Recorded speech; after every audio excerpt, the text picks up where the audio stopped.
sort of how it was resolved. A case of a murderous husband and wife team known as the Ken and Barbie Killers because of their blonde hair and blue eyes.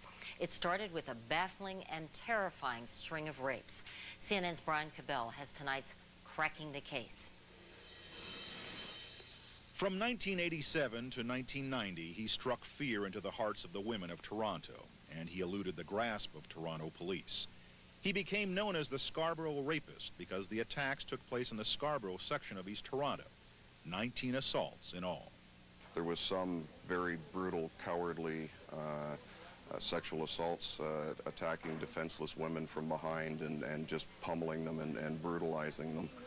Victims helped police draw up a composite picture of the rapist. He was blonde and nice-looking, they said. Several hundred suspects were questioned, including University of Toronto graduate Paul Bernardo, an aspiring accountant. Neighbors suggested he was a dead ringer for the composite, but after interviewing him, police let him go. Still, he and a couple hundred other men submitted voluntarily to DNA tests, but no one was arrested.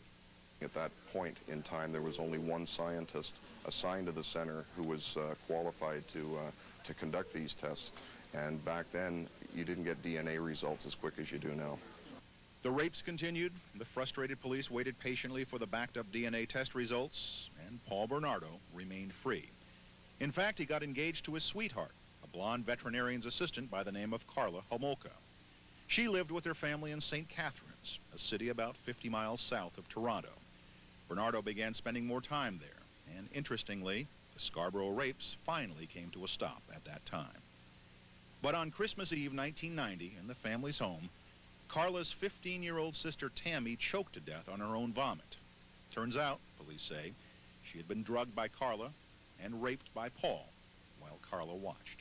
No charges filed. It appeared to be an accident, but clearly sex crimes seemed to follow Paul. Shortly afterwards, he and Carla, seemingly a happy couple, rented a house near St. Catharines and got married. On their wedding day, the dismembered remains of 14-year-old Leslie Mahaffey were found in a nearby lake. She had disappeared 2 weeks before. Police now say she had been abducted by Paul and Carla, raped by him in their bedroom, and her body sawed up in their tool room, though at the time, investigators didn't know that. They were stumped. 10 months later, another victim, 15-year-old Kristen French, abducted, raped, horribly abused by both Paul and Carla, much of it videotaped, then murdered. Her naked body was found in a ditch. Still, to those who saw them, Paul and Carla seemed a normal and wholesome couple. They had some money problems, and of course there had been the rape suspicion of him and that DNA test a couple of years before, but nothing apparently had come of it. Things finally started unraveling when Paul began beating Carla. She couldn't take it. She left him. And he, losing his grip, left her this message. We were a good team, you know.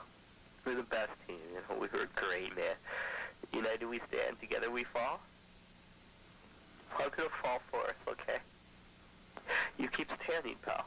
The beautiful blonde couple, described by some as Ken and Barbie, had reached the end of their crime spree. Police were closing in.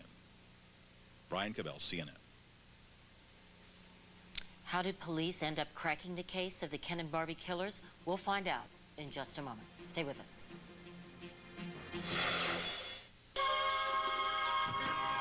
Ready for a ghost story?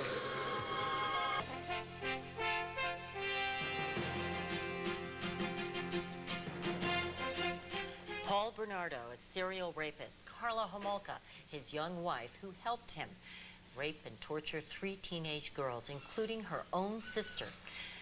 How was the case cracked? Well, Stephen Williams wrote about it in his book called Invisible Darkness. Thank you so much for being with us. My pleasure. Stephen, how was the case resolved? In a simplistic way, it was resolved by DNA science.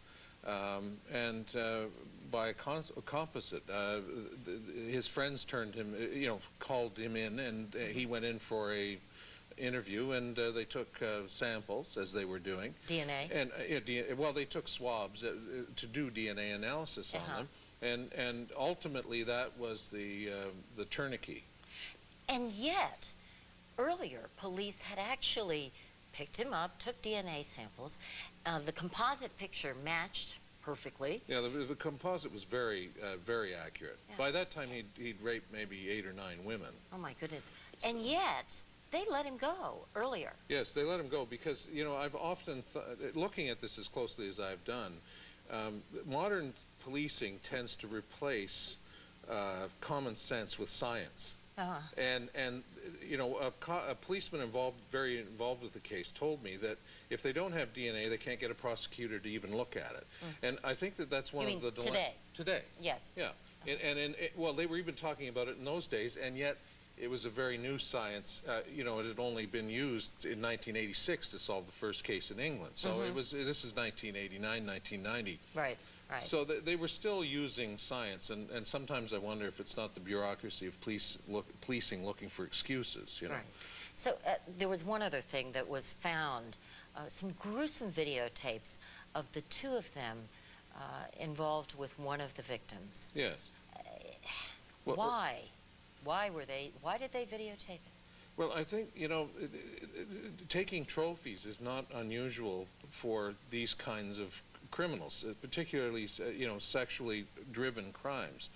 And the videotape is just an extension on all sorts of trophy taking.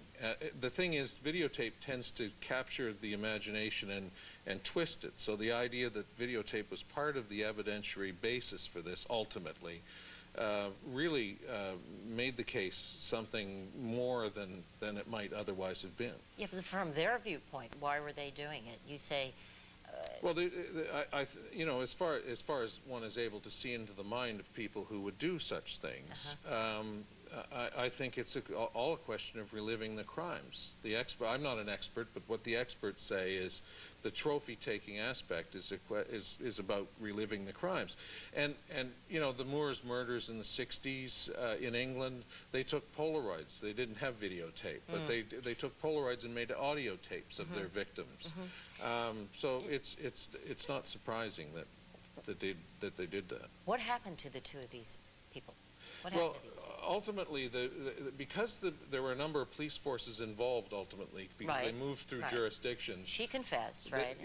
They used her to get him for the murders because they didn't have any evidence outside of her, and they ultimately chose to use her and go after the murders and let the rapes, you know, let the rapes So she plea bargained. She plea bargained. And testified against him. Yes, and she'll be out of jail in 2 years from now. I was just about to ask you that, and he is in... He's in jail forever. In Canada, we don't do symbolic things in Canada because we're Canadians, so we don't give people 2 or 3 lifetime sentences, but he'll be in jail for the rest of his life in a small cell. I see. Stephen Wims, thank you. Oh, my pleasure. Thank you so much. We'll be back in just a moment, but first I want to tell you that tonight at 10 o'clock Eastern, you'll meet a pivotal figure from another notorious case. Aaron Brown is going to talk to columnist Jimmy Breslin, who corresponded with Son of Sam and says in this case, the media need to be more aggressive. That's on Newsnight tonight at 10 Eastern Time. And when we come back, we'll look at the one man at the center of today's news. Stay with us.